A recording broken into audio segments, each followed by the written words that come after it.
Assalamualaikum warahmatullahi wabarakatuh. Salam jumpa di channel YouTube Pembelajaran IPA. Untuk sesi yang ketiga ini, sebagai lanjutan kita akan bahas materi tentang gangguan dan penyakit pada sistem pencernaan. Untuk itu, marilah kita simak selanjutnya.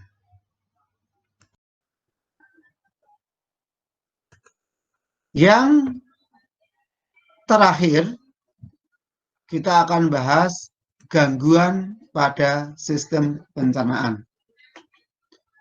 Nah, untuk menghindari gangguan-gangguan tersebut, maka kita perlu mengikuti pola makan yang baik, kemudian jenis makanan yang memiliki menu seimbang, yaitu yang kalian kenal di SD sudah dikenal dengan istilah makanan apa, Nak? Yang sangat sehat, terkenal? Halo? 4 sehat 5 sempurna, Oh, Pak. ini siapa namanya? Gracia Dea, Pak. Oke, 4 sehat 5 sempurna. Itu sangat mendukung sekali untuk menjaga agar sistem pencernaan kita itu tetap sehat dan normal. Baik, ada beberapa gangguan yang mungkin muncul pada sistem pencernaan kita. Yang pertama yaitu gangguan pada rongga mulut. Ya, rongga mulut. Yang pertama adalah sariawan. Kalau sariawan, kira-kira nyaman nggak kita makan? Pasti akan tidak nyaman. Terutama yang berasa apa? Makanan yang berasa apa? Yang sangat mengganggu kalau kita sariawan. Yaitu berasa pedas. Kalian bisa menikmati sendiri. Pedas dan panas ini. Pasti akan terganggu sekali. Nah, kenapa sariawan? Nah, karena adanya infeksi di lapisan mukosa atau lapisan kelenjar pada mulut kita. Ini bisa terjadi karena kekurangan vitamin C bisa. Sehingga pecahnya lapisan pada jaringan terluar tubuh kita. Terutama yang ada di mulut. Bisa di lidah, bisa di gusi, atau bisa di pipi bagian dalam kita. Itu bisa menyebabkan sariawan tadi. Jadi karena kekurangan vitamin C, maka lapisan terluar tadi akan mudah robek. Kalau mudah robek, mudah terinfeksi atau mudah terjadi pembengkakan pada ini. Yang kedua adalah gondong. Gondong ini juga merupakan penyakit pada sistem pencernaan. Nah, ini juga akan mengganggu pembengkakan kelenjar tiroid kita. Tiroid itu apa sih? Kelenjar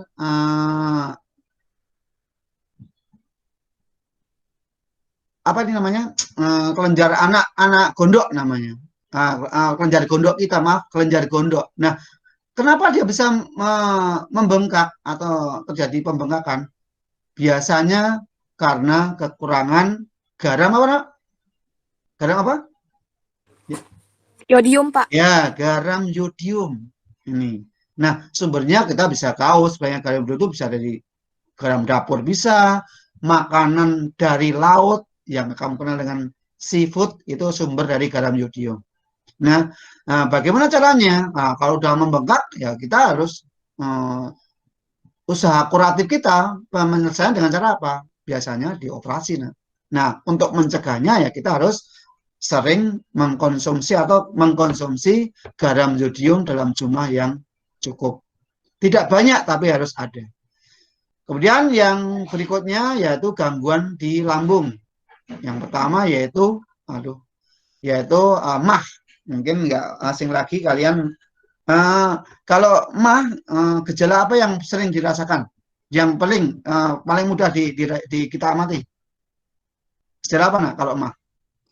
Sesak napas. Sesak napas. Ya. Yang paling awal aja. Kalau sesak napas biasanya udah akut ini. Yang paling awal, gejala awal. Orang yang penderita MAH. Sakit perut, Pak. Iya, sakit perut seperti apa? Sakit perutnya seperti apa? Yang paling gampang. Yaitu apa? Tahu mual kan? Tahu mual? Mau makan? Nah, itu gejala awal, sangat-sangat awal penderita MAH. Kalau kemasukan makanan cenderung akan memuntahkanlah kembali. Nah, ini MAH. Yaitu gangguan yang terjadi karena produksi asam lambung yang berlebihan. Nah, karena asam lambung berlebihan akan menyebabkan rasa mual tadi. Nah, kalau udah mual, maka setiap makanan yang masuk akan kembali lagi, keluar lagi. Bagaimana caranya? Yaitu biasanya asam lambung itu meningkat karena pola makan yang tidak teratur. Ini. Jadi kita harus teratur. Nah, kita akan kaitkan ini dengan puasa. Nah, kenapa orang puasa kok tidak kena mah? Nah, kenapa? Karena pola makannya teratur pagi dan sore.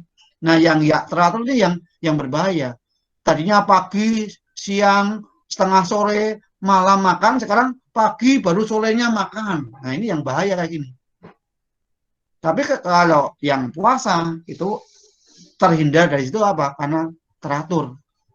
Itu makan hanya waktu berbuka dan waktu sahur saja. Ini adalah mah tadi. Yang kedua, radang dinding lambung atau dikenal dengan ulkusnya. Ini kalau sudah mah tidak segera diatasi, terjadilah nanti ulkus atau dikenal dengan tukak lambung ya. Radang lambung, nah lambung kita bisa jadi luka. Nah. Ya, lukalah lambung kita. Kurang lebih seperti itu. Itu kalau terjadi gejala mah tidak segera diatasi atau diantisipasi.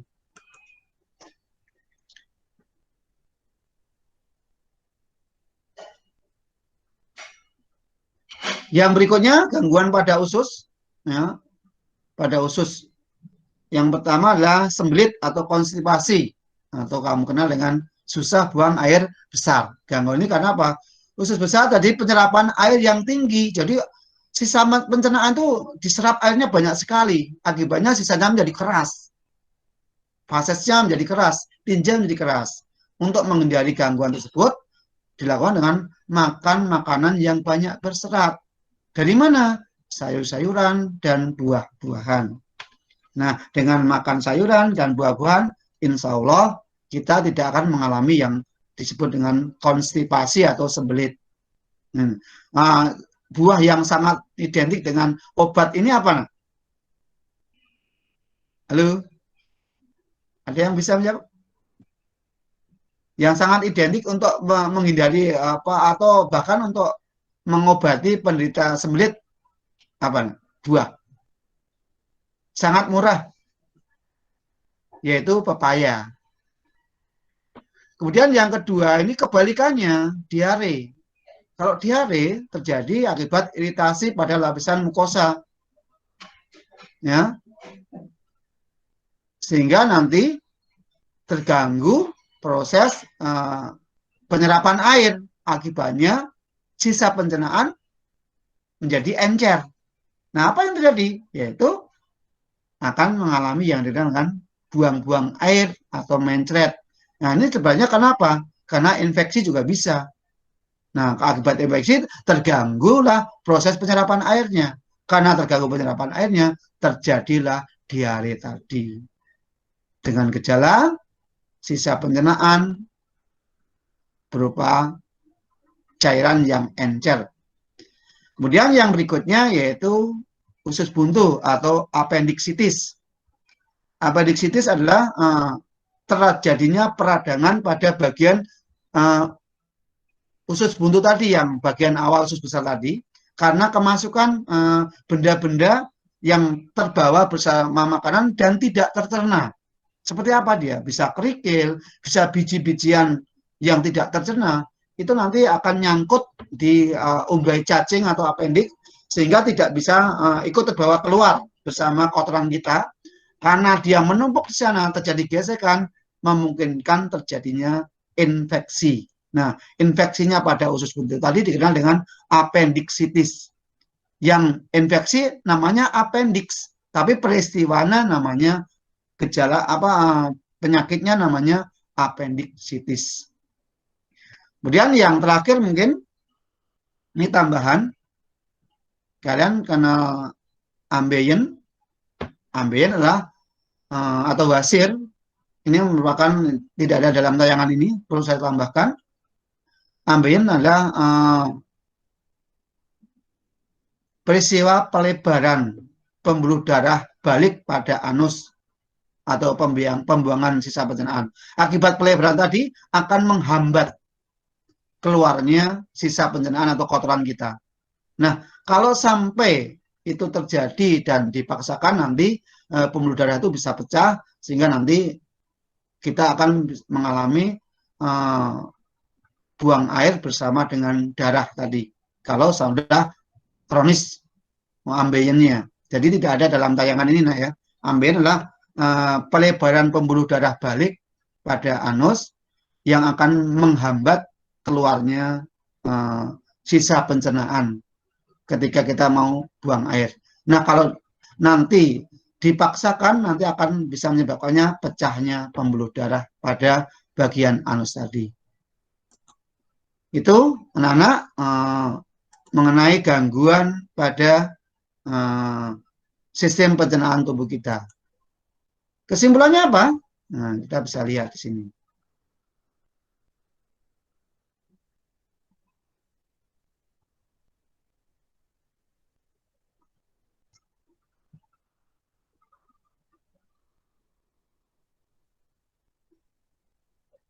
Nah, baik. Kesimpulan dari pembahasan kita hari ini adalah sistem pencernaan manusia itu tersusun oleh zat makanan, ya, karena makanan adalah bahannya yang akan dicerna. Nah, zat makanan yang dicerna tadi dikelompokkan jadi dua berdasarkan kebutuhannya. Ada yang dibutuhkan dalam jumlah banyak, namanya zat makro atau makronutrien tadi. Ada zat makanan yang dibutuhkan dalam jumlah dikit atau zat mikro atau mikronutrien. Nah, yang termasuk makro apa, yang mikro apa, kalian bisa lihat sendiri.